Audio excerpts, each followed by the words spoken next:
Hello friends, ஒரு aloo beef fry, அதை வெண்டைக்காயும் ஆலுவும் போட்ட ஒரு வித்தியாசமான ஒரு ஃப்ரை ஒன்று பார்க்கலாமா? இங்கே நான் இன்றைக்கி கடுகெண்ணெயில் தான் பண்ணியிருக்கேன், மஸ்டர்ட் ஆயில். உங்களுக்கெல்லாம் வேணும்னா நீங்கள் ரிஃபைண்ட் ஆயில் ஆர் கிரவுண்ட் நட்டில் பண்ணிக்கலாம்.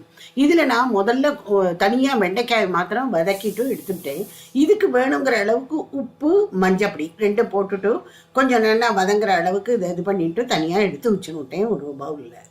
பாருங்கள், நல்லா முறுமுறுன்னு கொஞ்சம் ஆகணும். அதுக்கப்புறமா ஒரு பாத்திரத்தில் எடுத்து வச்சுன்னுட்டேன்.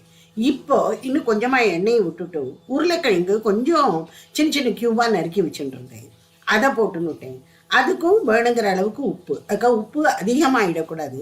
வெண்டைக்காய்க்கு தனியாக போட்டிருக்கேன், உருளைக்கிழங்குக்கு தனியாக போட்டிருக்கேன். அதையும் நல்லா முறுமுறுன்னு ஃப்ரை ஆனோடனே எடுத்து வச்சுட்டுறணும். இப்போது கொஞ்சமாக எண்ணெயை விட்டுண்டு இதில் கருஞ்சீரம் போட்டுருக்கேன், கிலோஞ்சின்னு சொல்கிறோம்ல, அதை போட்டுன்னுட்டு தனியா powder, amchur powder, chilli powder, கொஞ்சமாக மஞ்சப்பொடி, அப்புறம் அதை விட பிஞ்ச் ஆஃப் சால்ட், கொஞ்சோண்டு இந்த மசாலாவுக்கு தேவையானது, அவ்வளோதான். இது no onion no garlic recipe, ரொம்ப ரொம்ப டேஸ்டியாக இருக்கும், பண்ணி பாருங்க. இப்போ இது சிம்மில் வச்சுட்டு தான் பண்ணணும். கொஞ்சமாக பெருங்காயமும் போட்டுருக்கேன். இது சிம்மில் வச்சுட்டு பண்ணோம், இல்லை இந்த மசாலா பவுடர்லாம் தீஞ்சு போயிடும்.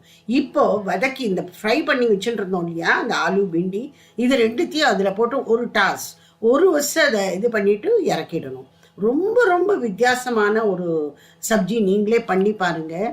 உங்களுக்கு இந்த சுவை ரொம்ப ரொம்ப பிடிக்கும். சப்பாத்தி, பூரி, பராட்டா, சாதத்துக்கும் ரொம்ப ரொம்ப நல்லா இருக்கும். பண்ணி பாருங்கள். பாய்.